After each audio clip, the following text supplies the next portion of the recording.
Faites du coup pour Alpha One, s'il vous plaît. Prenez tout, même tout ce que je vais faire plus tard, prenez cet argent, je vous le donne, je m'en fous. C'est la musique, je vis pour la musique. Et pour le mot de la fin, là, tu comptes nous dire quoi? Écoute, faire les bails et essayer de laisser des classiques derrière nous. Pareil. Pour beaucoup, Alpha One est considéré comme le meilleur rappeur de sa génération, comme le rappeur qui a remis le rap dans les tendances, alors qu'il y a quelques années, Alpha One disait lui-même: Je suis au sommet de leur pyramide, je suis le dernier rappeur qui rappe. Mais avant de mettre tout le monde d'accord, Alpha One était aussi critiqué par son flow très proche de celui des Sages Poètes de la rue ou encore de Hill des X-Men. En général, son rap ressemblait beaucoup au rap des années 90 avec du boom bap et des multisyllabiques dans tous les sens. Alors comment celui qui auparavant rappait comme tout le monde est devenu aujourd'hui celui qui rappe comme personne? Et je réécris poésie d'une pulsion dans une chambre d'hôtel.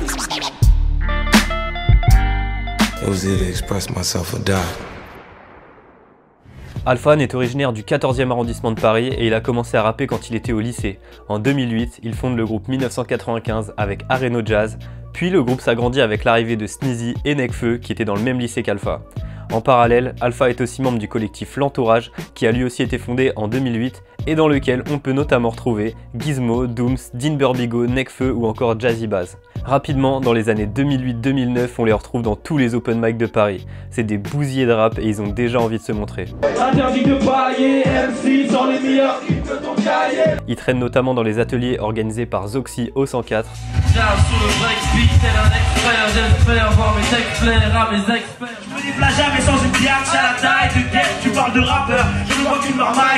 C'est quand même la bonne école quoi, les mecs qui viennent directement se confronter à la scène et puis ils traînent avec Zoxy qui est quand même une putain de référence. Alpha et Nekfeu vont d'ailleurs travailler avec lui sur le classique Dantar et Soi. Mais je veux du vrai sexe, bro, mais j'aime tes belles fesses, pour les hauts que j'excelle, le mec c'est le next level. Putain quel morceau d'ailleurs, j'ai vachement de souvenirs de soirées qui me reviennent en réécoutant ce son et en revoyant le clip. Alpha One, Nekfeu, je balance un autre joint, yo. Quand Nekfeu débarque dans ta raie, soit les cheveux en bataille, je ramène soit des sons carrés, soit des nœuds jeux en pagaille et tu flippes derrière l'œil de bœuf, mais les gens me réclament et je rentre très calme, je te remercie et je cueille de meufs. Le clip qui était d'ailleurs assez simple, mais je sais pas, il y a cette spontanéité, cette simplicité et une sorte d'insolence chez ces gars-là qui veulent bousculer le rap de l'époque. Aujourd'hui, le clip a d'ailleurs passé les 10 millions de vues sur YouTube, ça montre quand même le fort impact que ça a eu parce que 10 millions de vues pour un clip sorti en 2010, c'est déjà énorme. D'ailleurs, si on veut que cette vidéo perce autant, je te propose de lâcher un petit like, voire même si t'es ultra chaud, un petit commentaire pour le référencement. Bref, en plus de tourner dans tous les open mic de Paname ou de faire des sessions avec Zoxy pour se faire repérer, Alpha va participer à des concours d'impro en toutes sortes à Paris ou en province. Je continue à faire ça, toujours en improvisation. Je vais me retourner pour guetter ce que c'est. Je l'ai fait exprès, en fait c'est un spray. Quand ton microphone mec, je suis le master. Fais du basket car tu rappes comme Tony Parker. Et finalement, après avoir écumé toutes les petites scènes de Paris, avec 1995, ils sortent leur premier morceau Flavania Ears accompagné d'un clip. Pire profil illogique, toxico-misogyne, aussitôt dit horrible mais qui profite aux filles, c'est coquine hypocrite. Puis dans les jours qui suivent, ils balancent leur premier projet La Source qui leur a permis de se trouver un public et de faire leur première date de concert. C'est Sneezy, j'ai un bouc assez, gros, tu crois que des boules gâtées, gros, t'en demandes trop, donc on fera un bouc caqué. Rétrospectivement, La Source c'est un bon projet des années 2010, c'est un projet dont le rap avait vraiment besoin puisque le rap était à bout de souffle et vendait plus tellement. Et quand on repense à ce qui se faisait au niveau des têtes d'affiche de l'époque, c'était clairement une période pas terrible pour le rap français. Ils ont ramené un peu de fraîcheur même si ça n'avait pas grand chose de novateur et c'était plus un peu du boom bap des années 90. Ils avaient quand même le mérite d'aborder d'autres thèmes que les clichés habituels du gangsta rap qui étaient omniprésents à l'époque, notamment chez Booba, Cynic ou Rof, chez qui parfois les textes ne volaient pas beaucoup plus haut qu'un Fatal Bazooka qui était lui aussi au top des charts. Ouais, ça fait un peu mal hein, mais c'est un fait. 1995 à cette époque, ils ont certainement fait beaucoup plus de bien au rap que Booba ou Rof. Après ce premier EP, Alpha One et Nekfeu vont décider de faire un projet commun qu'ils vont nommer En Sous-Marin. Le projet est teasé avec le clip En Soum Soum. Dans le clip figurent d'ailleurs Norman Tavo et Hugo tout seul. Bon, ça fait pas rêver mais c'était des top youtubeurs de l'époque et ça avait le mérite de faire vendre en montrant autre chose que des grosses bagnoles et de l'oseille. Cette sortie c'est aussi l'occasion de retrouver Alpha et Nekfeu en interview pour la première fois. On peut voir qu'ils sont déjà ultra à l'aise. On l'a fait avec deux beatmakers qui s'appellent Basement Beats, c'est une team, donc voilà.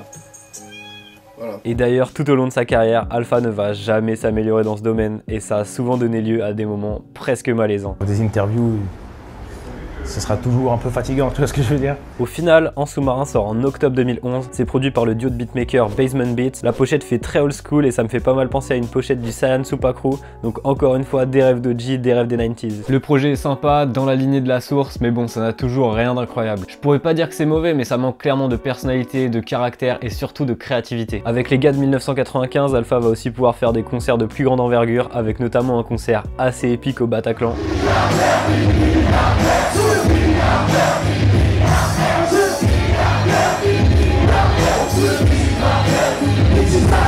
Et c'est aussi à ce moment-là qu'on arrive à l'épisode Rap Contenders pour Alpha. Il a déjà tout dit, Alpha One. Big Fall, Philly Fall, l'entourage à 995. Alors quand Alpha et l'entourage débarquent au RC, ils arrivent avec un delivery et des schémas Dream qui vont marquer tout le monde à l'époque et qui vont en faire les chouchous du public. Il me fait penser à Corps qui se nase. Je me fous tes hobbies de trave, même tes homies le savent. On ne touche pas au chromie de Fall. Et je suis sûr que tu m'as entendu parce qu'avec de telles oreilles, t'as forcément une fonction Dolby Surround. Mais ce style basé sur des multisyllabiques sur 4, 8, voire même 12 mesures, c'est pas quelque chose de nouveau pour les connaisseurs. Pour ceux qui suivaient les battle rap de l'époque, vous savez que c'était quand même pas mal pompé sur les flows des têtes d'affiche du Word Up. Les Word Up, pour ceux qui connaissent pas, c'est l'équivalent du Rap Contenders, mais au Québec, et c'est eux les vrais pionniers du battle rap francophone a cappella. Ils étaient là avant les Rap Contenders. Et du coup, le flow caractéristique qu'on retrouve là-bas, c'était ça. Je vois 2000 gays devant tes amis en guillemets, puis je le mets en guillemets, parce que si tu te pends direct, tes amis s'encrisseraient en se disant sûrement, il était temps qu'ils crèvent. Et le flow qu'avaient les gars de l'entourage, c'était ça. Ce soir, je vais faire mieux que l'unique. Je t'ai préparé des Rubik's Cube de toutes couleurs. Pour vous, j'ai pas du tout de douceur, je suis le bulletproof troueur. T'as une équipe avec le moins bon des X et le moins bon de Saiyan, mais quel putain de crew de loser. Mais franchement, on peut pas leur en vouloir quoi. Déjà, ils se sont inspirés des meilleurs et ensuite, ils étaient clairement au niveau. Les mecs avaient vraiment une écriture de folie. À ce moment-là, tout le monde les kiffe. Mais rapidement, ils vont un peu devenir les hommes à abattre et tout le monde veut se payer l'entourage. Faut jamais tester mon courage. Je tranche la tête du boss, je suis le nouveau chef de l'entourage.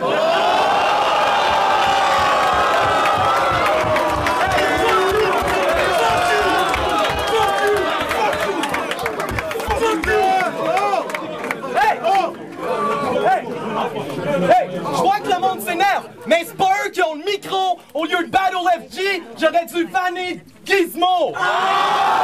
Malgré ça, ils ont beaucoup gagné au RC, ça leur a permis d'avoir encore plus de visibilité. Mais malheureusement pour Alpha, individuellement, c'était pas si rose. Son passage au RC s'est soldé par 2 défaites et en bonus, une sacrée humiliation subie au Québec en duo avec Nekfeu. Mais c'est clairement pas ce qui va arrêter Alpha 1995 et l'entourage, puisqu'on ne va pas seulement les voir au Rap Contenders. En 2012, on va les voir absolument partout. Les mecs ne dorment pas. Ils vont faire énormément d'interviews, mais aussi énormément de freestyle et notamment des freestyle grunge qui vont rester gravés dans nos mémoires. Enfin c'est comme ça dans mon 75. Les disparités sociales font que les minots croient en rien. Plein de textes magiques et ce grâce à la wiki couche, clic clic boum. Et en milieu d'année 2012, le groupe sort leur fameux single La Suite, qui est un carton total et certainement un des morceaux qui aura le plus marqué les gens à l'époque. On passe à la suite. Les années filent, mon équipe reste à la biche. On s'écarte pas des passes, demande à ta grille. On prendra pas la sous sans être fataliste. Je sais qu'il y a pas mal d'entre vous qui doivent être nostalgiques en entendant ça, et clairement il n'y a pas de mal, c'est vrai que c'était assez cool. Quitte à écouter des chansons genre pour chiller l'été et tout ça, je préfère écouter ça qu'écouter plein d'autres merdes qu'on a pu avoir à l'époque. Dans la lignée du morceau La Suite, ils vont sortir un EP du même nom en mars 2012 et ensuite leur premier et unique album Paris Sud Minute le 31 décembre 2012. Et franchement le projet est très sympa, c'est celui que j'ai préféré de toute la carrière du groupe et c'est encore le seul aujourd'hui dans lequel je peux retrouver peut-être 3 ou 4 morceaux que je peux toujours écouter. Il y a notamment le très bon morceau éponyme Paris Sud Minute, morceau dans lequel on peut ressentir l'atmosphère effervescente de ce Paris Sud qui est si cher aux membres du groupe. Paris Sud Minute, l'effervescence des faubourgs. Assieds-toi et observe ceux qui t'entourent. J'adore aussi Best à Vitre, j'y retrouve des influences de G-Unit et en bon fan de 50 Cent, évidemment que ça me parle. 5 dans la cour, le 6ème fini dans le coffre. Utilisant son briquet comme une mini-lampe torche. En volant pas d'alcool. Laisse la vie, et ça va vite. Laisse-moi vivre, sois la reine des frangins. Je pense que c'est mon morceau préféré du groupe. Après, il faut reconnaître aussi qu'il y a beaucoup de morceaux qui ont mal vieilli, des morceaux qui n'étaient pas toujours très créatifs et toujours un peu calqués sur le rap des décennies précédentes. Alors si vous êtes toujours client de ce style un peu old school, je vous conseillerais aujourd'hui d'écouter du Bébé Jacques, du Benjamin Epps, du Samir Hamad qui ont une proposition musicale beaucoup plus créative et je trouve aussi mieux écrite. Revenons-en à 1995. Cet album marquera la fin du groupe puisqu'après ils resteront inactifs pendant 6 ans jusqu'à ce qu'Alpha One annonce en story qu'ils ne reviendront pas en précisant qu'ils n'étaient plus sur la même longueur d'onde pour produire de la musique ensemble. Et oui, mais il y a un moment où il faut savoir dire stop parce qu'à force de forcer, quand la flamme n'y est plus, ça donne des choses qui sont pas toujours terribles. La fin du groupe, c'est donc le moment pour Alpha de tenter autre chose. On va alors le voir apparaître sur le morceau Wake Up avec Némir. Freestylement, parlant, on mérite du bif, des big salles, des villas dans les îles Caïmans. L'association fonctionne vraiment bien parce que Némir apporte la mélodie et la structure qui manquaient jusque-là à Alpha One. Que les condés se demandent seulement ce qu'on les vrais jets. Seulement que eux ne pensent qu'à s'enfumer comme de vrais jets.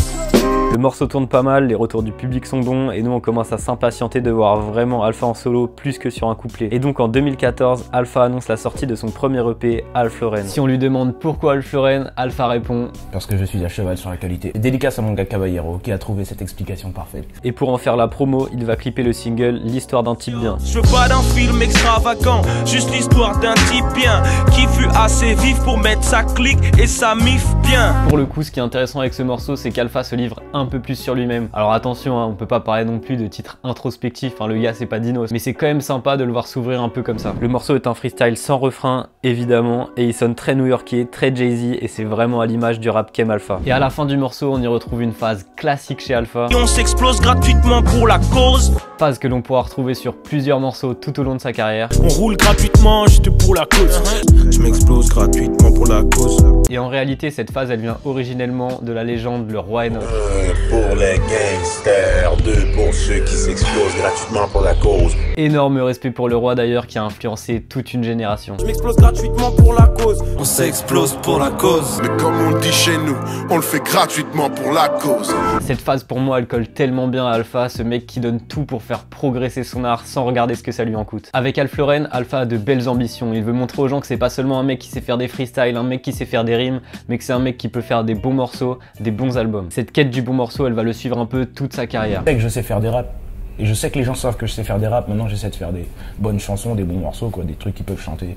Parce que même si Alpha est super technique, on ne dit pas forcément du rappeur le plus technique que c'est le meilleur rappeur. Parce que le meilleur rappeur, c'est celui qui fait les meilleurs morceaux, les meilleurs albums, et ça, c'est pas toujours le cas du rappeur le plus technique. Doc Gynéco, c'est pas du tout un grand rappeur, mais en termes de projet, il a fait un classique ultime. Donc il a prouvé qu'on n'est pas obligé d'être un bête d'MC pour faire un bon album. Du coup, est-ce qu'Alpha Lauren va tenir toutes ses promesses? Est-ce qu'il va être à la hauteur des ambitions d'Alpha? Pour moi, pas encore. Et je pense qu'Alpha le savait. C'est pour ça qu'il a choisi de pas sortir directement un album comme a pu le faire Nekfeu, mais plutôt un EP qui était au départ pensé comme une mixtape. Alors certes, Alpha rappe bien dessus, mais ça sonne encore énormément freestyle. Après, c'est clairement du bon rap, et ça pour le coup, Alpha il fera aucune concession là-dessus sur toute sa carrière. Un morceau d'Alpha, c'est toujours du bon. Voilà, c'est une règle, c'est comme ça, c'est comme si je te dis que Cristiano Ronaldo est le meilleur joueur de l'histoire. Et du coup, comme ça reste bien rappé, le projet est cool. Sans vraiment mettre tout le monde d'accord, Alpha Lauren c'est un bon EP de rap. C'est un EP qui est différent de tout ce qu'Alpha a pu faire avec 1995. Et si je dois retenir un morceau du projet, ce serait Bus Tour. En hiver, je ne vois plus le jour. Contrairement aux autres, je quitte le stud pour le Bus Tour. Est, ouest, nord, sud, tout. La France et l'espace francophone. Morceau dans lequel Alpha nous raconte sa vie en tournée, puisqu'à l'époque, avec 1995, ils passaient leur vie à sillonner l'espace francophone.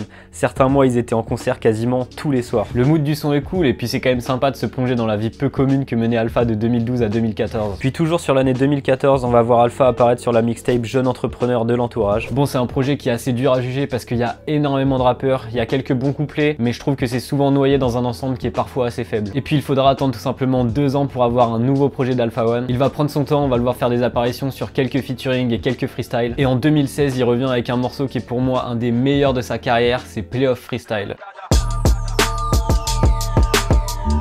Ce morceau, c'est tout ce qu'Alpha sait faire de mieux. Plein de flows différents, des références grave imagées et surtout un ego trip de fou. Être le roi, je veux casser le palais. On a tendance à s'égarer, mais le cercle est assez carré. Il veut montrer à tout le monde qu'il a bossé son truc et qu'il se rapproche de sa forme finale. Le mood d'Alpha est trop cool, il arrive ultra confiant sur le son et il revient clairement pour mettre la pression à tous ses MC. J'entends que les ennemis veulent faire la paix, mais moi je me tords avec le drapeau blanc. Je mets la pression comme Steph Curry pendant les playoffs. À la fin du morceau, il annonce Alpha Lauren Volume 2, son deuxième EP. Je me lance, je suis comme Tony Cross, c'est pour mon pro Alfred. Ouais, je planche, le volume 2 approche, tu sais ce qu'il faudra faire. Et cet EP, franchement, il est très bon. Pour ma part, c'est la première fois que j'ai vraiment commencé à accrocher Alpha One. On sent qu'il commence à y avoir quelques morceaux plus aboutis et tout simplement des meilleurs morceaux. Évidemment, on retrouve toujours cette fameuse ambiance new-yorkaise des 90 qu'Alpha adore. Produire les meilleurs rap et faire du flouze me branche.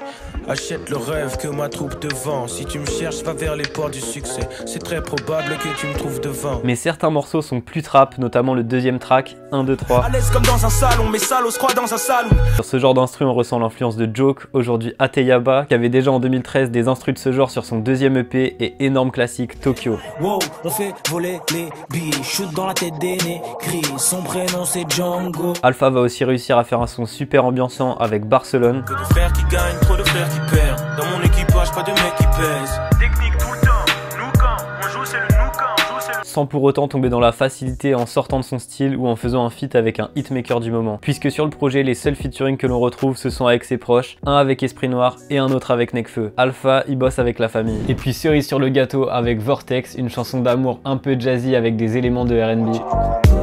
Vortex spatio-temporel, je ne vois que la nuit et des relations temporaires. J'avais la passion mais pas le temps pour elle. Je pensais vraiment pas voir Alpha sur une chanson comme ça, mais c'est bien exécuté. Au début de sa carrière, il disait qu'il écoutait que du rap. J'écoute que du rap toute la journée et ça me va très bien. Et plus tard j'écouterai plein de trucs, mais pour le moment je n'écoute que du rap. Mais aujourd'hui, il a un discours vraiment différent et ça se ressent. C'est pour avoir une palette totale et j'écoute énormément de R&B, énormément de New Jack, etc. Donc je voulais mettre une petite ambiance comme ça. Sur l'ensemble de l'EP, on sent qu'Alpha a fait un effort pour proposer plus de variations et surtout sortir de sa zone de confort. J'ai fait un travail sur moi-même pour chanter, donc je me dis, j'apprécie ma perf, tu vois. Puis à ce projet qui n'est finalement qu'un succès d'estime, puisqu'il ne fera pas énormément de chiffre de vente malgré des qualités évidentes. Alpha va alors disparaître pendant 2 ans, et comme toujours, les quelques fois où on va l'apercevoir, ce sera derrière le micro pour cracher du feu. Ouais, c'est méga, super chaud comme la Sega. Tu veux la Sega? Chaud comme la Sega, je révise mes gammes. Je fais des rêves de Mercedes, des cauchemars de Mégane. Y'a pas de problème, Philippe Flingue, ramène le flouze. Tu sais que je suis ouf, le truc bouge, cherche des go comme Mégane. Philippe Flingue au microphone, tu sais je porte le râle. Flow, quand je rate le tir, pas de problème, je rectifie le shoot. 7h77 comme 86. Il participera aussi au mythique épisode du Grunter série au Japon, avec notamment Dooms, Nekfeu et Népal. Freestyle dans lequel Alpha va lâcher ce passage d'impro légendaire. C'est classe, ouais. Et j'ai le vice et j'ai la vertu. Petite pause. Canette ouverture, du flingue testé, tu sais que c'est perdu. Là-dessus, Alpha, il a été générationnel. Quand on se le passe avec des potes, ça se lève, ça surréagit. Et c'est vraiment pour des moments comme ça qu'on adore ce putain de rap. Et sinon, Alpha, il avait annoncé que le projet suivant serait l'album. Finalement, il va clôturer la série Alpha Lauren par un 3e volume, qui n'est qu'un condensé de morceaux qu'il n'a pas retenu pour l'album. Mais comme il le dit lui-même, ce sont de très bons morceaux, c'est juste des morceaux qui ne rentraient pas dans le thème de l'album. On y retrouve encore une fois un feat avec Dooms et aussi un feat avec KSA, qui est un membre du RPTG et un proche d'Alpha One. Étant un vrac de morceaux, le P sonne très expérimental, mais ça donne un certain charme au projet. Et du coup, dans cette espèce de medley grand format, je retrouve quand même énormément de morceaux que je kiffe grave. Il y a le très bon Saint-Domingue, j'adore l'autodérision dont Alpha fait preuve sur le morceau. Un œil qui louche pour voir qui va attaquer en prête. Tout en se livrant sur ses pensées et ses doutes qu'il traverse depuis le début de sa carrière. Créer un personnage, faire le clown, c'est pas une affaire du rap, mais je dois faire à manger, je dois faire du rap, la vie est stressante. Faire des chansons est ma médecine. Et à côté de ce morceau qui est vraiment dans la zone de confort d'Alpha, on retrouve peut-être le morceau le plus ouvert de sa carrière avec R5 et Murcielago. Dans ce morceau, même si les couplets sont rappés, le refrain est lui carrément chanté. À force de Jacques et les ragots vont finir dans le maco.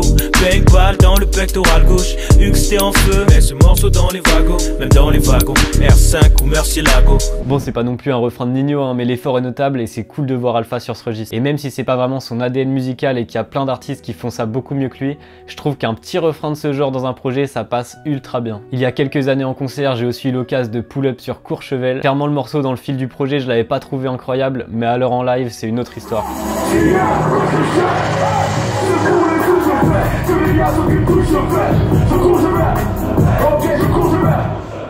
s'en dégage une énergie monstre et l'apport de KSA sur le morceau est terrible. Et sinon, Alpha One 3 fait un peu parler les médias spécialisés à l'époque, mais ça reste quand même assez confidentiel. Et en dehors des fins connaisseurs et des gros consommateurs de rap, finalement, peu de personnes ont écouté le projet. Et ça, c'est dû à un projet qui était, comme je l'ai dit, assez expérimental et du coup difficilement lisible pour l'auditeur. Il y a des bons morceaux, mais c'est un peu le bordel et clairement les auditeurs attendent qu'Alpha One passe à la vitesse supérieure en sortant un album. Trêve de plaisanterie, depuis tout à l'heure je vous en parle et vous le sentez venir. Fin 2018, c'est enfin le moment pour Alpha One de sortir son album. Il a 29 ans, ça fait 10 ans qu'il rappe, il a déjà 10 projets à son actif en comptant les projets de groupe. Il a parfait son art pendant tant d'années, il a pris son temps pour délivrer le meilleur de ce qu'il avait. C'est donc le temps pour lui de montrer à toute la scène francophone qui est le meilleur rappeur actuellement en sortant son premier album, UMLA. UMLA signifie une main lave l'autre. Une main lave l'autre, c'est une expression qui veut dire qu'il faut s'aider mutuellement pour que les choses tournent. Ça veut dire qu'une seule main, elle ne peut pas se laver toute seule, il faut qu'une main lave l'autre. Et ensuite, les deux, elles se joignent pour laver le visage. L'album suit un fil rouge avec des audios d'un homme que l'on retrouve du début à la fin. Alors que si la vie serait facile, mais les gens dépenseraient, les gens s'amuseraient. Le problème de l'argent, c'est que plus t'en as, plus t'en veux. C'est un cercle vicieux, mon frère. Ça apporte une sorte de cohérence et ça permet d'apporter un côté visuel au projet. Bon, on va pas non plus parler d'un album cinématographique comme L'étrange histoire de Monsieur Anderson ou Julius, mais c'est quand même agréable d'avoir ce contexte qui est posé tout au long de l'album et clairement ça enrichit l'expérience musicale quand t'es en train d'écouter le projet. En dehors du côté visuel dans le projet, Alpha One a aussi proposé beaucoup de variations dans ses flows et dans ses intonations de voix. Je vais leur faire savoir que le donne des coupes, j'ai savoir faire et je leur donne des cours. Je vais faire savoir que le donne des coupes, j'ai savoir faire et je leur donne des cours. Noir et professionnel, je traite la cabine comme un confessionnal. C'est quelque chose que l'on retrouve énormément chez Val par exemple à un tout autre niveau et ça apporte énormément de relief à la musique. Et heureusement qu'il a apporté ça pour amener du relief à UMLA parce qu'UMLA c'est un album de rap, mais vraiment de rap, il n'y a aucun refrain autotuné sur le projet ni même de morceaux ouverts. Genre UMLA c'est vraiment 1 heure de rap. Et en 2018 je peux vous dire que le rap il a pas vraiment la cote et c'est pas non plus ce qui fait vendre. En 2018 ce qui fait vendre c'est plutôt ça quoi. La madrina, faudrait la bague au doigt. La madrina, faudrait la bague au doigt. Mais Alpha One, c'est pas son délire, faire des refrains autotunés, il s'en fout. Et ce qui fait que cet album est unique, c'est aussi grâce à ça, il a su ne pas se plier à l'industrie, faire la musique qu'il aime et la musique qu'il a toujours aimé. UMLA, c'est un album que je qualifierais de très minimaliste. Les instrus sont simples en apparence et laissent beaucoup de place aux rappeurs. Les textes sont toujours très centrés sur Alpha One et ses réflexions. Les ambiances sont parfois assez posées, ce qui va appuyer le côté sage et réflexif d'Alpha. Mais il y a surtout beaucoup de morceaux dans lesquels Alpha déborde d'énergie. Et dans les deux cas, c'est toujours la technique qui prime. Peu importe le genre de morceau qu'Alpha va faire, ce sera toujours avec style et technique de haute volée. Parce que globalement là, je vous ai beaucoup parlé de la DA qui a beaucoup progressé, mais finalement ce qui a le plus progressé c'est le niveau de rap stratosphérique d'Alpha. Alors certes il a toujours été très fort, ça personne peut le nier, mais là il a placé la barre tellement haut que c'est plus juste un super rappeur, non, c'est le meilleur rappeur. Et Alpha ce niveau il va pas le cacher longtemps en ouvrant le projet avec l'énormissime Le Piège. J'arrive en mode raptor, rap fort, en mode débarquement sur les plateformes de téléchargement. C'est un condensé de punchline de fou, je vous en mets quelques-unes ici. Tu l'appelles Mère Patrie, je l'appelle Damnation. Je mate l'œil du cyclope, on m'appelle Flingue Mac 9, musique Glock. Je vais à la muscu pour le corps, je vais à la mosquée pour le cœur.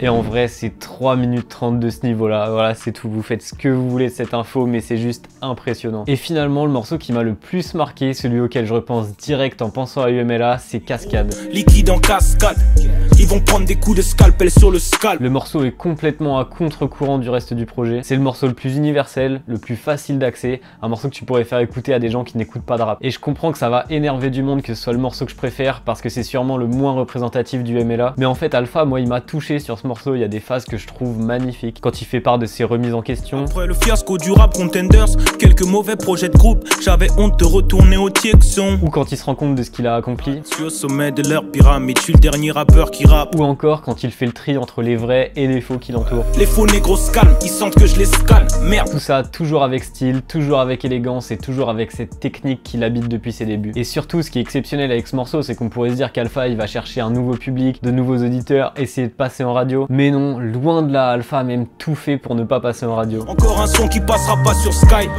Et pour moi ça montre là toute l'honnêteté artistique d'Alpha. Il a décidé de faire un morceau plus ouvert, mais surtout pas de donner son cul à Skyrock pour avoir des nouveaux auditeurs qui en auront sûrement rien à foutre du reste de sa musique. Et ce n'est pas le seul sabotage qu'il a réalisé sur le projet, puisque l'on sait notamment qu'il a retiré un couplet de Nekfeu qui aurait dû apparaître sur le morceau Langage Crypté, qui est d'ailleurs un des morceaux qui a le plus marché du projet. Dans une story, Alpha révélera qu'il n'a pas gardé non plus le morceau fait avec Ateyaba pour le projet. Et même si en 2018 le rappeur de Montpellier était déjà quasiment inactif depuis 4 ans, on sait à quel point les attentes étaient encore immenses quant à son éventuel retour. On peut se dire que retirer le couplet de Nekfeu ou encore un morceau avec Ateyaba, c'était clairement se tirer une balle dans le pied. Mais si Alpha n'a pas gardé leur passage, c'est sûrement qu'ils n'étaient pas assez bons bon pour lui. Aussi fou que cela puisse paraître, c'est sa vision des choses, c'est sa manière de faire de la musique. Encore une fois, zéro concession, il a sa vision et il va au bout des choses. Ce premier album finira par être disque d'or, bon, au bout de 2 ans et après un sacré forcing des médias Twitter. Mais en dehors des chiffres, parce que ce serait dommage de le juger que par ça, UMLA c'est un album qui aujourd'hui peut être considéré comme un classique. C'est un album qui a mis tout le monde d'accord, c'est un album qui a aussi montré à beaucoup de rappeurs que c'est possible d'y arriver en rappant. Et c'est en partie grâce à cet album qu'aujourd'hui le rap est revenu à la mode, que même les grosses têtes d'affiche se sont mis à rapper. Je pense que cet album c'est pas un game changer comme l'ont pu être 09 ou Hors Noir auparavant, mais c'est un album qui a participé à faire évoluer le mouvement et changer les tendances d'une époque. Comme UMLA a finalement été une réussite avec ce disque d'or tardif, Alpha va se servir de cette petite hype autour de lui pour mettre en avant son label et les artistes signés chez lui en sortant son projet collectif Don Dada Mixtape Volume 1. C'est sorti fin 2020 et pour le coup il y avait grave de l'attente autour de cette mixtape. Et elle n'a pas déçu puisque le projet est ultra qualitatif. En entendant mixtape, notre cerveau s'attend à un projet qui sera moins qualitatif qu'un album, mais à la manière de ses idoles des 90, Alpha a sorti une mixtape d'un très haut niveau. Et ça s'est traduit dans les chiffres, puisqu'en première semaine, Don Dada Mixtape a explosé les chiffres du UMLA. Le plus impressionnant, c'est qu'il a fait tous ces chiffres avec encore une fois zéro promo. Qualité en guise de promo. Sur la mixtape, même si Alpha veut mettre en avant ses gars, on le retrouve quand même sur 13 des 17 morceaux du projet. Son empreinte artistique est donc omniprésente, ce qui n'est pas plus mal puisque ces derniers temps, il a une vision digne de celle de Chris Paul en tête de raquette. Dans les productions de la tape, il y a beaucoup d'éléments qui sont souvent assez industriels, voire néo-futuristes. Ce que j'aime bien là-dedans, c'est que c'est une ligne qui est pas vraiment commune au rap actuel, ni une ligne qu'on a beaucoup vue par le passé. Je trouve que là, c'est vraiment Alpha et son équipe qui explorent quelque chose de nouveau. Don Dada Mixtape, c'est aussi un projet qui est dénonciateur. Alpha et les autres artistes ont différentes choses à revendiquer, que ce soit d'un point de vue politique, Je peux passer tous les ports sur le pénis, mais je peux te dire tous les pénis sont des porcs. ou alors pour dénoncer l'organisation de notre société. La peine de mort pour les pédophiles et c'est possible par lapidation. T'as pas compris, agression sexuelle ne veut pas que dire pénétration. Let's go. Et bien évidemment pour descendre des grosses têtes de l'industrie du rap français qui sont pas toujours clean.